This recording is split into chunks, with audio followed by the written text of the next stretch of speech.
మన శంకర వరప్రసాద్ గారు థియేటర్స్కు వచ్చి 50 రోజులు పూర్తి చేసుకోవడంతో చిత్ర యూనిట్ స్పెషల్ పోస్టర్ రిలీజ్ చేసింది. ఈ మధ్య కాలంలో ఒక చిత్రం అర్ధ శతదినోత్సవం పూర్తి చేసుకోవటం ఒక్క శంకర వరప్రసాద్ గారు విషయంలోనే జరిగింది. అందుకే చిరు రెట్టించిన ఉత్సాహంతో నెక్స్ట్ మూవీని రిలీజ్ చేసేందుకు రెడీ అవుతున్నాడు.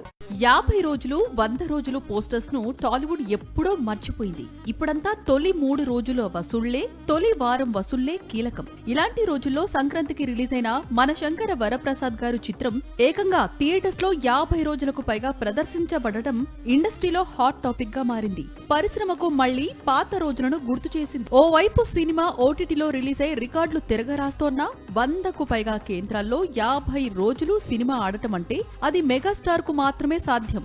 బాక్సాఫీస్ దగ్గర ఈ చిత్రం 375 కోట్లు రాబట్టింది. చిరు కెరీర్ లో బిగ్గెస్ట్ హిట్ గా నిలిచింది. మన శంకర వరప్రసాద్ గారు తర్వాత చిరు ఫోకస్ ఇప్పుడు విశ్వంభర రిలీజ్ పై ఉంది. షూటింగ్ ఎప్పుడో పూర్తయినా గ్రాఫిక్స్ నేపథ్యంలో స్టోరీ ఉండటంతో ఆ వర్క్ ఆలస్యం అవుతోంది. జూలై 9న విశ్వంభరను థియేటర్స్ కు తీసుకొచ్చే ప్లాన్స్ లో ఉన్నాడు మెగాస్టార్. ఈ విషయాన్ని ఉగాది కానుకగా రివీల్ చేయబోతున్నారట. టాలీవుడ్ నుంచి చాలా సీక్వెల్స్ పెండింగ్ లో ఉన్నాయి. అయితే అన్నింటికంటే క్రేజ్ ఎక్కువగా ఉన్న సీక్వెల్స్ మాత్రం దేవరా అండ్ సలార్ సీక్వెల్. కొంతకాలంగా ఈ రెండు pan India blockbuster sequels పై కన్ఫ్యూజన్ కంటిన్యూ అవుతోంది. అది ఇప్పుడు ఆల్మోస్ట్ క్లియర్ అయింది. సలార్, దేవరా ఇద్దరు తిరిగొచ్చేందుకు సిద్ధమవుతున్నారు. పుష్ప 2 కలెక్షన్స్ రికార్డ్స్ చూసిన తర్వాత పెండింగ్ లో ఉన్న సీక్వెల్స్ పై ఫోకస్ పెడుతున్నారు pan India directors and producers.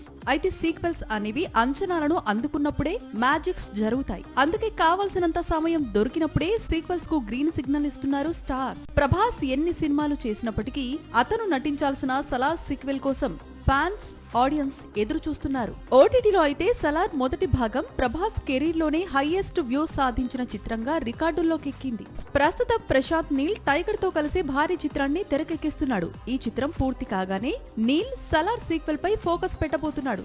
ఈ విషయాన్ని సలార్ నిర్మాత కన్ఫర్మ్ చేశాడు. అన్ని కుదిరితే వచ్చే ఏడాది సలార్ సీక్వెల్ సెట్స్ పైకి వెళ్లడం ఖాయంగా కనిపిస్తోంది. సలార్ 2 నెక్స్ట్ లెవెల్లో ఉండనుందని, తన కెరీర్ లో బెస్ట్ ఫిల్మ్ కానుందని గతంలోనే స్టేట్మెంట్ ఇచ్చాడు నీల్. మొదటి భాగం వసూళ్లను చూసి తాను కాస్త నిరాశపడ్డాడు ప్రశాంత్ నీల్. అందుకే రెండో భాగంలో ఆ లెక్కలన్నీ సెట్ చేయాలనుకుంటున్నాడు. మరోవైపు దేవరా సీక్వెల్ కు కొరటాల శివ సిద్ధమవుతున్నాడు. నీల్ సలార్ సీక్వెల్ పై ఫోకస్ పెట్టగానే ఎన్టీఆర్ ఇమీడియట్ గా వెళ్లి దేవరా 2 సెట్ లో జాయిన్ కానున్నాడు. ఇదే ఏడాది దేవరా సీక్వెల్ చిత్రీకరణ ప్రారంభం కానుంది. బాహుబలి తర్వాత ప్రభాస్, RRR తర్వాత తారక్ హిందీ ఇండస్ట్రీకి వెళ్లి అక్కడ సినిమాలు చేశారు. కానీ వీరికంటే ముందు బాలీవుడ్ వెళ్లి సినిమాలు చేసిన తెలుగు హీరో ఉన్నాడు. కొంతకాలంగా బీటౌన్ కు గ్యాప్ ఇచ్చాడు. ఇప్పుడు పవర్ఫుల్ రీఎంట్రీ ఇస్తానంటున్నాడు. రానా అంటే ఇప్పుడు మోస్ట్ వాంటెడ్ విలన్. కానీ ఒకప్పుడు బీటౌన్ హార్ట్ థ్రోప్. ఓవైపు తెలుగు చిత్రాల్లో నటిస్తూ హిందీలో రెగ్యులర్ గా చిత్రాలు చేశాడు. బాహుబలిలో విలన్ గా నటించిన పాన్ ఇండియాకు మరింత చేరువయ్యాడు. ప్రస్తుతం రానా డిఫరెంట్ క్యారెక్టర్స్ ఎంచుకున్నప్పటికీ హీరోగా రీఎంట్రీ ఇవ్వాలనుకుంటున్నాడు. పైగా బాలీవుడ్ లో ఆ సినిమా చెయ్యాలనుకుంటున్నాడు. అందుకోసం రానా ఎంచుకున్న దర్శకుడు ఎవరో తెలుసా? బోయపాటి శ్రీను దగ్గర ఒక మాస్ మసాలా మూవీ స్టోరీ ఉంది. గతంలో ఇదే స్టోరీని ధురంధర్ హీరో రణ్వీర్ సింగ్ తో ప్లాన్ చేశాడు. ధురంధర్ రిలీజ్ కు ముందు వరకు రణ్వీర్ సింగ్ ఈ ప్రాజెక్టుపై ఇంట్రెస్ట్ చూపించాడు. ధురంధర్ 1 బ్లాక్ బస్టర్ కావడంతో రణ్వీర్ సింగ్ ప్లాన్స్ మారాయి. ఇప్పుడు సేమ్ ప్రాజెక్ట్ లోకి రానా అడుగు పెడుతున్నాడట. హీరో హీరోయిన్ పై సాంగ్స్ కనిపించడం ప్రతి సినిమాలోనూ ఉండేది. అలాగే హీరో ఇంట్రడక్షన్ సాంగ్ కూడా మస్ట్ గా కనిపిస్తుంది. కానీ దెయ్యాలు, భూతాలతో పాటలు మాత్రం అరుదుగా కనిపిస్తుంటాయి. ఇప్పుడు అలాంటి పాటలకు ఇంపార్టెన్స్ పెరుగుతోంది. ఇది మలయాళ చిత్రం సర్వం మాయ. గత ఏడాది బాలీవుడ్ బిగ్గెస్ట్ బ్లాక్ బస్టర్స్ లో ఒకటి. 5 కోట్లు పెట్టి తీస్తే 155 కోట్లు వచ్చాయి. ఈ చిన్న సినిమా ఈ స్థాయిలో విజయం సాధించడానికి మెయిన్ రీజన్ ఒక అందమైన దయ్యం. తనే రియాసిబు. ప్రస్తుతం డెలాలోగా ఫ్యాన్స్ పిలుచుకుంటున్నారు. ఈ సినిమా హీరో ఈ అందమైన దయ్యంతో ఆడి పాడుతూ ఉంటాడు. ఇప్పుడు బాలీవుడ్ ను ఓ హారర్ కామెడీ సాంగ్ ఊపేస్తుంది. అక్షయ్ కుమార్ కొత్త చిత్రం భూత్ బంగ్లాలోని రామ్జీ ఆకే భలా కరేగా పాట ఇప్పుడు బీటౌన్ ను షేక్ చేస్తోంది. మలయాళ దర్శకుడు ప్రియదర్శన్ తెరకెక్కించిన ఈ చిత్రం ఏప్రిల్ 10న విడుదల కాను. రష్మిక బేతాళిని క్యారెక్టర్ లో నటించిన హిందీ చిత్రం థామా. ఇందులో కూడా ghost and common man love track ఉంది. అందుకు తగ్గట్లే డ్యూయట్ కూడా తీశారు మేకర్స్.